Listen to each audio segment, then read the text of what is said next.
Hello అండి అందరికీ. ఎలాగెలాగా నల్లానా సుక్సోళయ్య అదా, అది ఎలా చేస్తారబ్బా అని అనుకుంటున్నారా?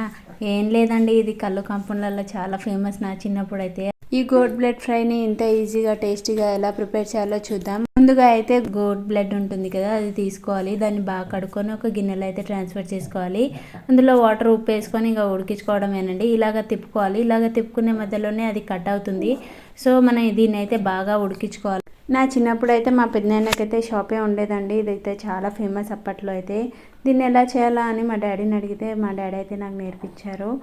ఇదైతే దాన్ని బాగా ఉడికించుకోవాలి. ఇక ఇది ఉడికింది కదా బాగానే, సో ఒత్తుకొని చూసుకోవాలి. సో ఇదైతే ఉడికింది. ఇంకా దీన్ని అయితే వంపేసుకోవాలండి. దీనికోసం మసాలా ప్రిపేర్ చేద్దాము. ఇందులో పచ్చిమిర్చి, 4-5 వెల్లుల్లి రవ్వలు, అలాగే ఉప్పు వేసుకొని పేస్ట్ చేసుకోవాలి.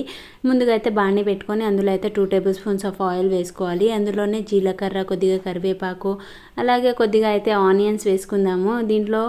అలాగే మనం ఇంతకుముందు పేస్ట్ చేసుకున్నది ఉంది కదా, అది కూడా వేసుకోవాలి. పచ్చిమిర్చి ఇదైతే ఆయిల్లో ఫ్రై అవ్వాలి. ఇలా ఫ్రై చేయడం వల్ల మనకు మంచి టేస్ట్ వస్తుంది. ఇందులో కొద్దిగా పసుపు, అలాగే ధనియాలు వేసుకొని కలుపుకుందాము. ఇంతకుముందే మనం పచ్చిమిర్చిలో ఉప్పు వేసుకున్నాం కదా, సో ఇప్పుడైతే దీంట్లో కొద్దిగానే ఉప్పు వేసుకోవాలి. సో ఇంకా ఉడికించుకున్నది ఉంది కదా గోట్ బ్లడ్, అదైతే వేసుకుందామండి దీంట్లో. ఇంకా వేసుకొని కలుపు వేసుకోవడమే. ఇంకా ఇది బాగా ఫ్రై అవ్వాలా. ఇక దీన్ని అయితే కలుపుకొని మూత పెట్టేసుకోవాలండి. ఇది కొద్దిసేపటి తర్వాత అయితే తీసి చూస్తే ఇదైతే ఫ్రై అవుతుంది. ఇక దీన్ని అయితే ఫ్రై అవ్వనివ్వాలి అండ్ మధ్యలో మధ్యలో అయితే కలుపుతూ ఉండాలి. సో ఇలాగైతే ఇది ఫ్రై అవుతుంది. సో ఇందులో అయితే మనం కొద్దిగా అయితే కొత్తిమీర వేసుకొని ఇంకా కలుపుకుందామండి.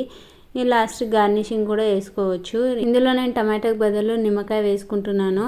సో ఇందులో అలాగే కొద్దిగా గరం మసాలా వేసుకొని ఇంకా కలుపుకోవడమేనండి. ఇదైతే వచ్చేసింది. సో ఇంతేనండి, చాలా టేస్టీగా అయితే ప్రిపేర్ అవుతుంది. ఇదైతే మనం రోటీతోనూ, చపాతీతోనూ, దీంతోనైనా తినొచ్చు. చాలా టేస్టీగా అయితే ఉంటుంది. మీరు ఒకసారి ట్రై చేయండి. మీకు ఎలా కుదిరింది అనేది కమెంట్ చేయండి. సబ్స్క్రైబ్ చేయడం మర్చిపోకండి. Thank you for watching.